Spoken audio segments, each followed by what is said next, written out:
sonho. O sonho era que ele perdia todos os seus dentes, um a um. E aquele sonho o atormentava por muitas e muitas noites. Então pediu para que alguém interpretasse, para que alguém dissesse para ele o significado desse sonho. E aí, um dos sábios do reino disse para ele assim: olha para ele, Deus soberano, isso é uma tragédia. Significa que o Senhor vai perder cada um dos seus entes queridos, porque cada dente perdido é um ente que morrerá. O rei ficou muito irado com essa interpretação e mandou que esse vidente, esse sábio, fosse encarcerado, preso. Mas o sonho ia embora. E ele continuava a ter o sonho que fazia ele perder todos os seus dentes. Até que o segundo sábio se aventurou a dar a ele uma outra interpretação. Esse segundo sábio disse então ao rei: Deus soberano, que bênção o Senhor recebeu. Significa que o Senhor vai viver mais do que os seus entes queridos. Passado o tempo, alguém perguntou para esse sábio: olha, você disse a mesma coisa que o outro patrulhado? Aí ele respondeu de uma maneira bastante peculiar. É verdade, ele disse outra coisa. O segredo está na maneira como você fala. O segredo está na maneira como você diz. É verdade.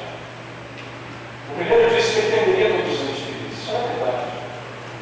Nós falamos: não, o senhor vai viver mais dos seus entes queridos. Vai perder todos eles, seu nome não. Sabe que ele gosta de ouvir uma coisa. O que eu estou parecendo com essa história, irmãos? Que eu quero que você dê sabedoria para aquilo que eu vou tratar com os irmãos essa noite. Eu quero saber a maneira certa de falar sobre isso. E hoje eu começo uma série de pregações na igreja.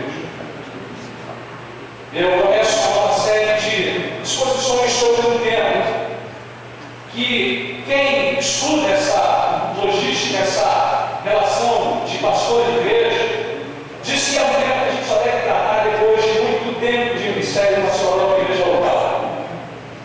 E agora eu me aventuro a falar nele, porque eu já estou aqui há 10 anos. Eu já tenho credencial para falar do tema. Mas também escolho fazer agora à noite, embora não seja um tema tão apropriado aos cultos da noite, porque é a hora que eu pego a maior parcela das minhas ovelhas. Eu sei que muita gente acaba só estando no culto da noite, então, de propósito, eu preciso trabalhar esse tema agora à noite. Mas a única motivação é que esse tema precisa ser cuidado, tratado com carinho, porque eu espero em Deus, de verdade, que essa série de pregações traga consigo profundas mudanças e reformas na vida da nossa igreja. Espero de verdade que esse tema provoque não apenas reflexões na hora da pregação, mas mudanças profundas na nossa estrutura, na maneira de ser igreja. Hoje eu começo uma série de sermões, de pregações sobre a liderança bíblica da igreja. O que eu quero é responder o que a Bíblia diz sobre liderança e autoridade da igreja. Mas eu penso que há muita coisa útil nesse tema. Quero começar tratando um pouco sobre o contexto dessa liderança, acerca do contexto dessa liderança bíblica, por assim dizer, a maneira que a gente deve entender a nossa Escritura.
Um texto que não tem sido entendido biblicamente por muita gente. Mas olha, a minha oração é que Deus nos ajude a entender essa passagem e aplicá-la a nós essa noite. Hebreus 13:17. É dito assim: obedecei aos vossos líderes e sede submissos para com eles, pois velam por vossa alma, como quem deve prestar contas, para que façam isto com alegria e não gemendo, porque isto não aproveita a vós outros. Veja aí o texto aberto nessa passagem que nós estaremos então refletindo juntos essa noite. Amados, olha você. Não eu conheço, sabe, de histórias de conflitos em igrejas. Igrejas que enfrentam muitos conflitos, especialmente na relação que se estabelece entre seus líderes e a congregação. Conheço muitas igrejas que passam por dificuldades em manter e preservar o pastor por muitos anos na congregação. Conheço muitas igrejas que enfrentam lutas, desgastes, desentendimentos, feridas, porque essa área não está sendo bem entendida. Igrejas onde líderes não lideram, e quando líderes querem liderar, há congregações que não querem ser lideradas. Sabe que eu sou no tempo onde eu vivi numa igreja, em que quem mandava, quem dava as cartas de verdade, era uma determinada família. E havia uma série de problemas por causa disso na vida da igreja. Você acha ou será que há muito disso acontecendo ainda hoje entre nós? É lamentável ter que admitir os fatos, mas isso é verdade. Onde é que está o erro dessa questão? Por onde passa esse problema? Em grande medida, passa por uma incompreensão do padrão estabelecido pela Escritura, do padrão estabelecido pela Escritura, do modelo estabelecido pela Escritura, de liderança e de ser liderado. Amados, esse versículo está estabelecendo para nós de maneira muito clara que deve haver um relacionamento bem estabelecido por quem lidera e por quem é liderado na vida da igreja. E de que a harmonia dessa aliança promove o bem-estar da vida na própria igreja. De que, quando deixamos de observar esse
enunciado falou sobre ensino, mas tem a ver também, por exemplo, em preservar a unidade da igreja.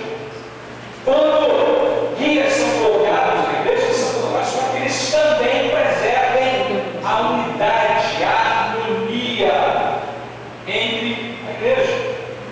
O apóstolo Paulo dá essa recomendação a Tito, por exemplo, lá para Tito 3, dos versos 10 ao verso 11. Tito 3, do verso 10 ao verso 11.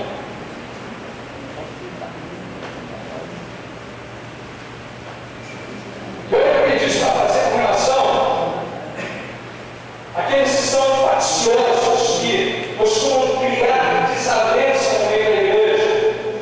Evita o homem faccioso, verso 10.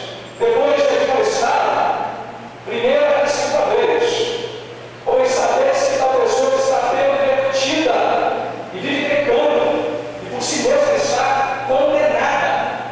Veja, ele está dizendo, olha, você tem que enfrentar essa situação e resolvê-la. Porque, do contrário, isso vai criar um problema para a vida de todo o rebanho. Você tem que estar atento a esses homens que estão criando facção no meio da igreja. Essa gente fica criando partido no meio da igreja, fica criando bandeiras no meio da igreja. Olha, se ele fizer isso, mas aí repreende ele. Faz uma vez e duas vezes, senão abandona quem está pecado e pervertido. Guias têm que ter lá isso. Guias têm que estar atentos a essas questões, porque elas são importantes para que a alma do rebanho, o bem-estar do rebanho seja preservada. Eu podia dar uma série de coisas nessa direção. O ponto aqui é esse, irmãos.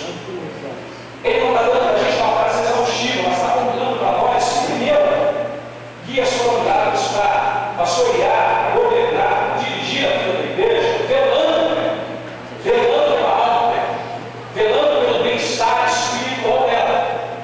Mas veja, como é que ele faz isso além disso? Ele também apontou outra coisa no texto.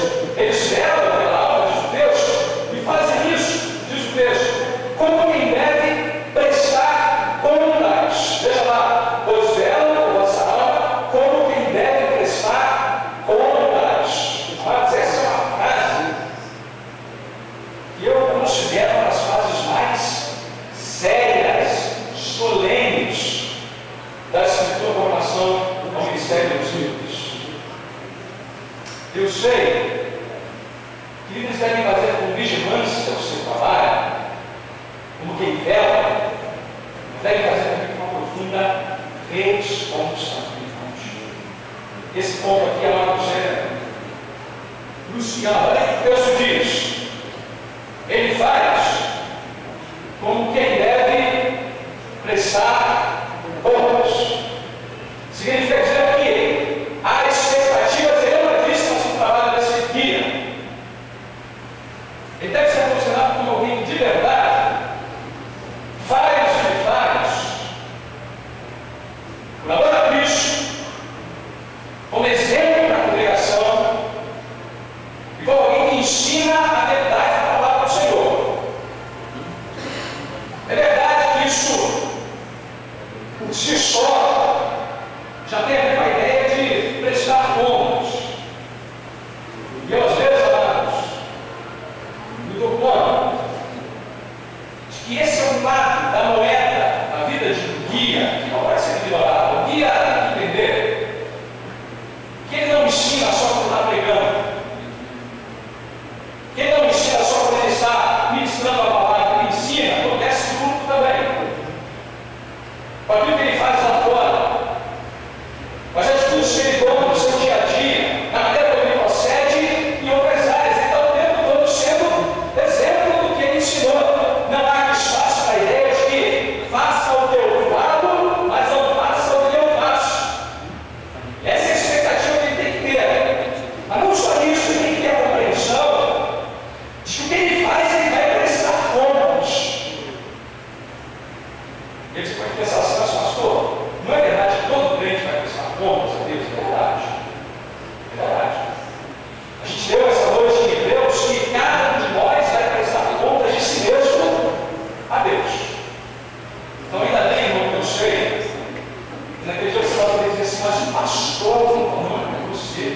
Não vai poder usar o pastor como posta a marca de defesa. Então, essa é a ideia aqui.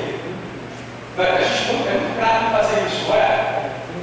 Menino, quem tem filhos, irmãos, sabe disso. Quando um erra, sempre a culpa do outro. A gente aprendeu isso lá no Éden. O valor foi confrontado e falou para Deus: mas mulher com 10, a gente joga a responsabilidade no outro. A ideia não é, voltamos a esse mecanismo só, não é essa a ideia.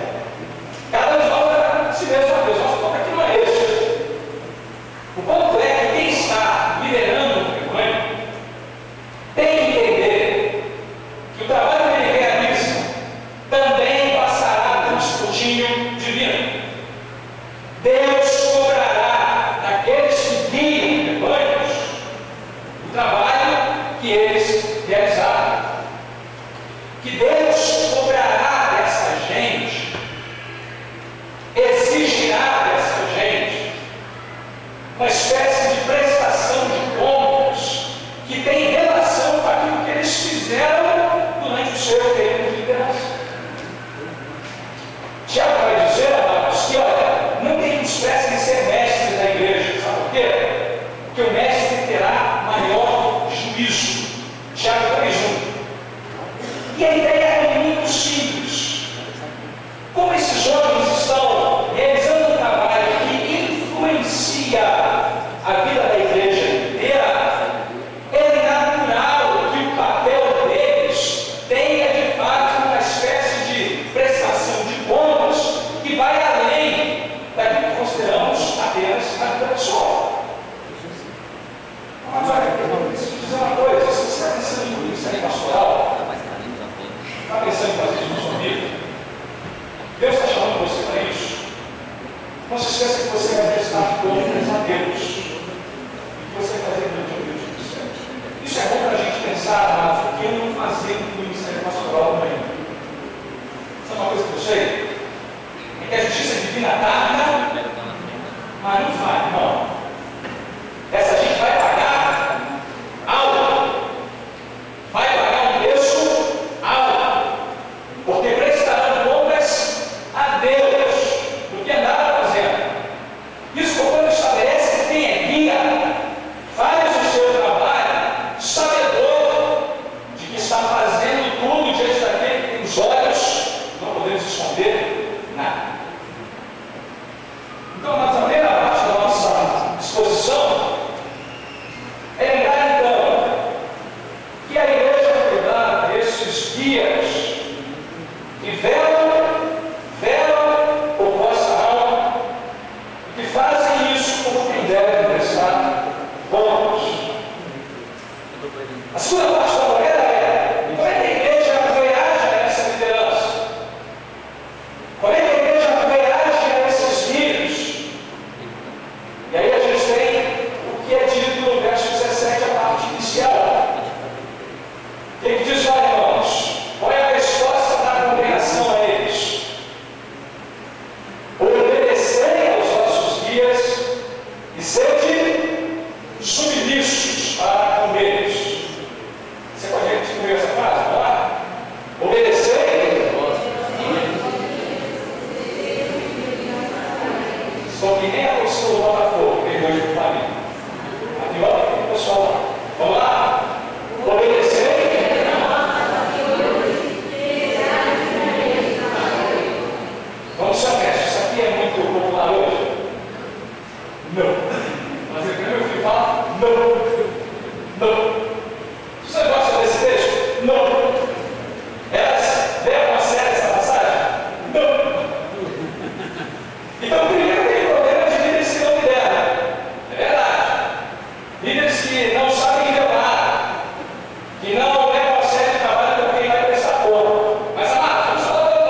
Eu sei que tem gente que pensa em obediência e submissão e tem a imagem daquele senhor de escravos, carrasco com um chicote na mão. Agora! Não é nada disso. Não é nada disso que eu estou dizendo. Vamos evitar essa interpretação que a passagem está dizendo. O que mais ela não está dizendo é que a gente desfaça esse mal entendido. Não significa que você vai seguir homens. Preste atenção nisso, irmão. Não significa dizer que esses guias se tornarão uma espécie de guru na vida dos irmãos. Sabe, toda a igreja está aí fazendo guia guru. Parece até aquele cara que mora no morro, né? Me dá uma luz. A imagem que eu tenho que parece que virou guru. Não é essa a ideia, não é essa a ideia de seguir tudo que ele faz, independente do que ele faça. Não é essa a ideia. A ideia é obedecer e ser submisso a ele quando ele aponta a direção que é apontada pela Escritura. Quando o procedimento dele, o exemplo dele, aponta na direção de Cristo. Não foi o que o apóstolo Paulo falou? Sede meus imitadores, assim como eu sou de Cristo. Me imitem naquilo que eu imito a Jesus. Agora, nunca tiveram imitando, então me imitem, irmãos. Eu ainda não estou falando isso. É bom você saber isso. É bom que a gente saiba que não é essa a ideia de Cristo. Não é portanto uma espécie de criar uma espécie de aura em torno do guia, como se ele fosse um homem acima do bem e do mal. Como se ele fosse alguém que nunca errasse. Sabe que tem coisas que às vezes a igreja esquece. Pastor, eu não tenho. Fadado às vezes aos mesmos fracassos, temores e medos que a congregação é. Sabe, às vezes eu estou em um pouco de medo e faço isso. Uma vez eu comecei a pessoa na praia e falei assim: pastor, você vai à praia? Vai à praia, rápido assim.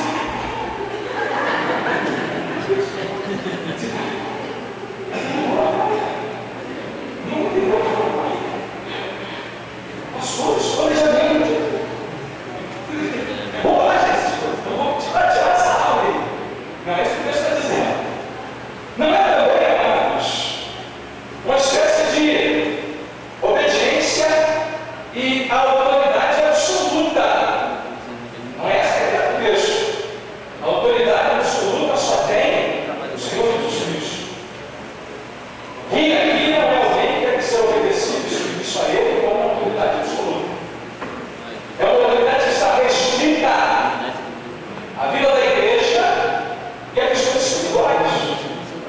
Por exemplo,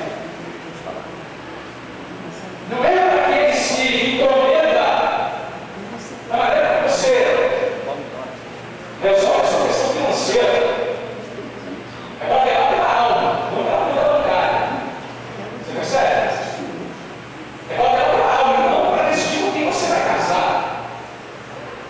Eu conheço pessoas que falam assim: não, dizer para mim, quem eu vou casar? Não, mano, só que isso não está complicado.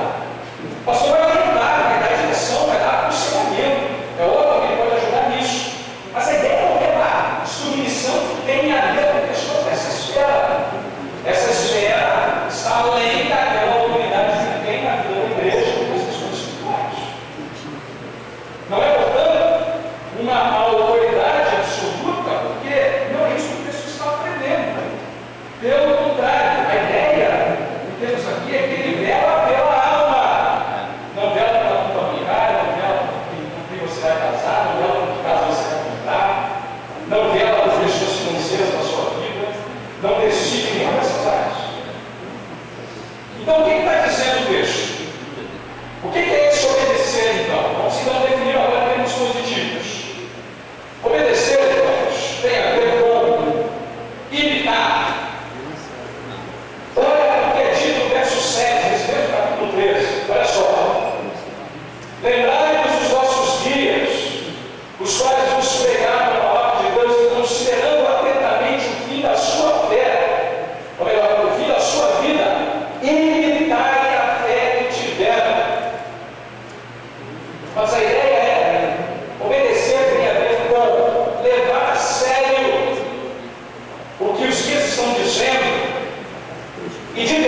levar a sério o compromisso com Deus. A senhora aí falou uma coisa que é mais certa, amados, de todas, é uma coisa que alegra o coração do pastor. E tem uma congregação que está disposta a se submeter e reconhece, obedece, sem reservas, e faz isso, sabedor que faz isso diante do próprio Deus. Quais são os resultados disso? O que isso promove? É isso que o texto está nos chamando a atenção também. Há duas coisas que ele fala no texto. Veja lá de novo. Ele diz assim: se essa dinâmica acontecer, aí Deus completa, para que façam isso com alegria e não gemendo. Está aí, primeira coisa. Quando há essa aliança de guias que lideram e de igrejas que obedecem e se submetem, primeiro efeito disso é que há alegria, não há gemer em quem está sendo usado para ser guia. Sabe que homem me disseram? Eu sou um pastor muito sorridente. E eu vou dizer uma coisa: eu sou sorridente porque meus dentes são bonitos. Brincadeira. Aí eu pensei nisso depois, escrevendo esse texto, falei assim: é legal, esse negócio é diferente da Bíblia. A alegria aqui, irmão, é a ideia de que esses líderes, quando tem uma congregação que quer se submeter e obedecer, eles são felizes. Já dá um trabalho enorme de ser líder. E esse trabalho fica muito mais pesado, difícil, quando você encontra a resistência na congregação da sua liderança. Quando você encontra ciúme e inveja na congregação daquilo que você faz. Quando é muito ágil em criticar, mas muito lento para elogiar. Quando você percebe que há uma espécie de refratário na igreja.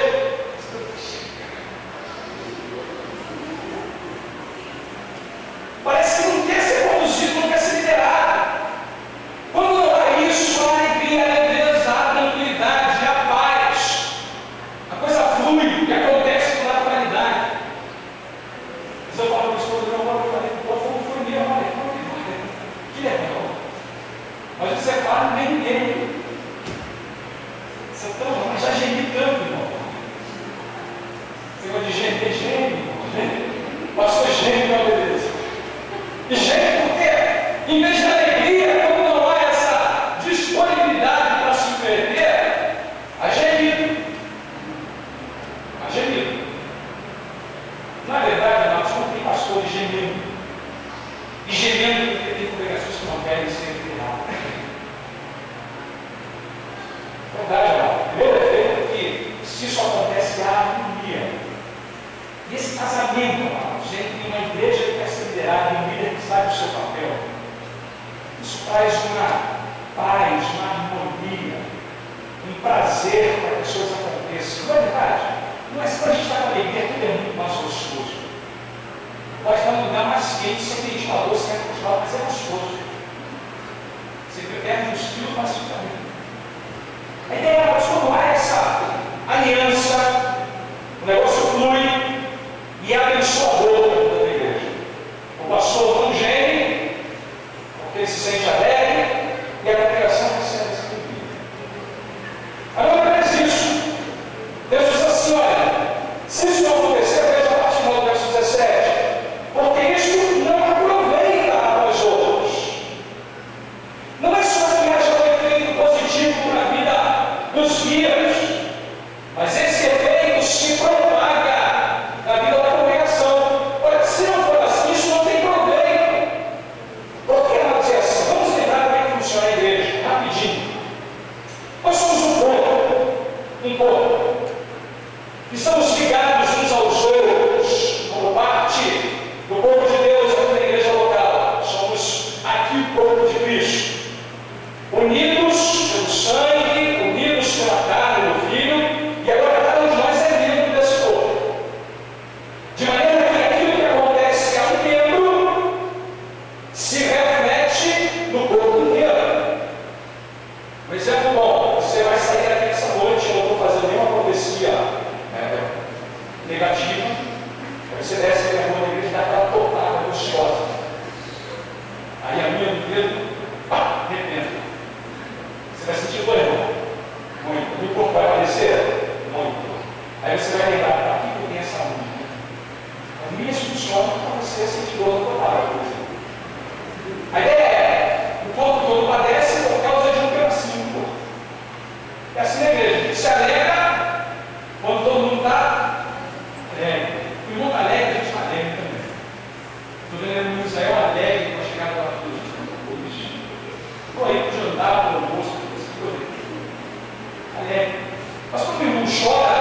caminhar as coisas juntos, embora algumas delas sejam individuais, que elas se refletem no corpo. A igreja não é um lugar para isolacionismo, para individualismo. E a igreja vai funcionar para o corpo. O que acontece em um vai refletir para todo mundo. O que o autor de Deus está dizendo é o seguinte: quando um de vocês se rebela contra os guias, não pense que essa rebelião ficou isolada, ficou restrita à vida de vocês. Não. Ela não vai trazer problema para ninguém. Ela vai trazer prejuízo, porque essa ideia, isso não aproveita, isso trará prejuízo para toda a igreja. Toda a igreja vai sofrer as consequências daquela atitude isolada, talvez, do irmão. Minha esposa me lembrou hoje para a classe de jovens casados, igrejas amados que tem grupos ou irmãos que não aprendem a submeter aos seus guias, podem ter defeitos danosos que duram anos. Igrejas que não conseguem manter o pastor, não conseguem manter a liderança. Isso traz desarmonia, traz problemas, traz dificuldades, traz desavença. E impede, acima de tudo, o crescimento espiritual no mérito daquele rebanho. Então, mas a gente está diante de um texto que diz o seguinte: olha, é perda ou ganho. Se você fizer, vai ganhar. Mas não se engane, se você não fizer, vai perder. Vai perder, meu pai. Já era. O problema virá. E ele você vai se perder de todo o poder. Então, mas eu acho que isso é um ponto que a gente tem que considerar sua liderança. E eu aplico isso tudo para nós de três maneiras diferentes. Vamos usar a aplicação. Primeiro, pense nos pastores que já passaram pela sua vida. Pense no pastor que hoje está pastoreando a sua vida e a sua família. Pense na maneira como você agiu e tem agido com ele ao longo da sua história. É hora de ter um amigo dele. Ou a gente obedece e submete, ou a gente se rebela e se torna diferente. Pense que essa submissão ou insubmissão trará ganhos ou perdas para você, para a família de Deus, para a igreja local. Então, nós paremos de pensar e fazemos nessa área, não para a nossa conversa sobre a igreja. Eu e você precisamos perguntar honestamente a nós mesmos o que a gente está se pensando. Quando a gente está olhando para esses guias e entendendo essa recomendação da Escritura. Segunda aplicação: igrejas precisam de líderes espirituais, mas líderes também precisam de igrejas que sejam obedientes e submissas a Deus. Mas a minha pretensão é que essa série de pregações fortaleça essa aliança entre nós, entre aqueles que são líderes e aqueles que são liderados, mas que cada uma das partes entenda o seu papel e esteja disposto a cumpri-lo integralmente. Sabe por que isso é importante, irmãos? Porque o bem-estar da vida da nossa igreja passa por essa pessoa. Então, olha, não nos enganemos. Essa igreja precisa se aproximar ao máximo do padrão bíblico de liderança. Mas isso inclui eu e os irmãos. Terceira e última aplicação: jamais deixe de esquecer que esse texto diz respeito ao seu momento agora, aqui, mas diz respeito também a qualquer oportunidade de Deus chamar. Diz respeito também a qualquer pastor que assuma a liderança dessa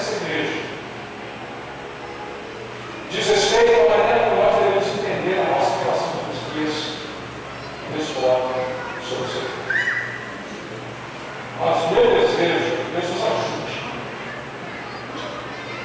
Levar essa observação, essa orientação, essa determinação da Escritura a sério.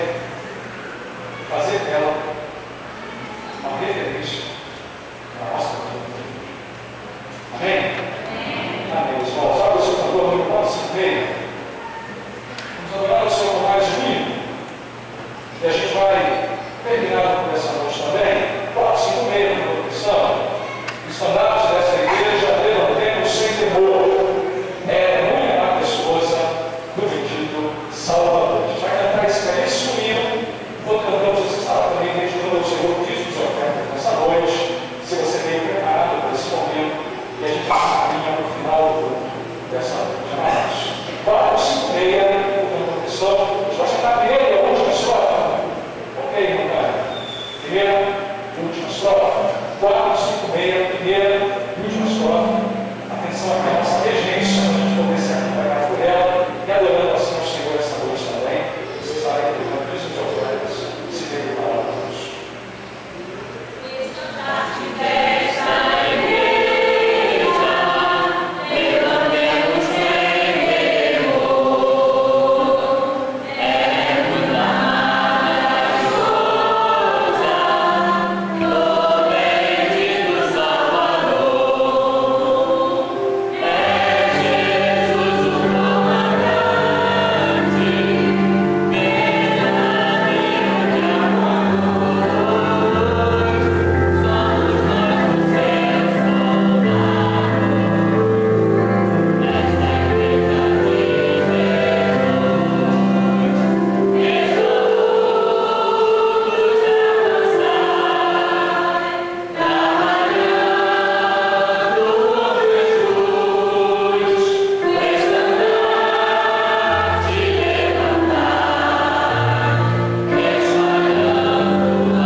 Disposição para obedecer e ser submissa a esses guias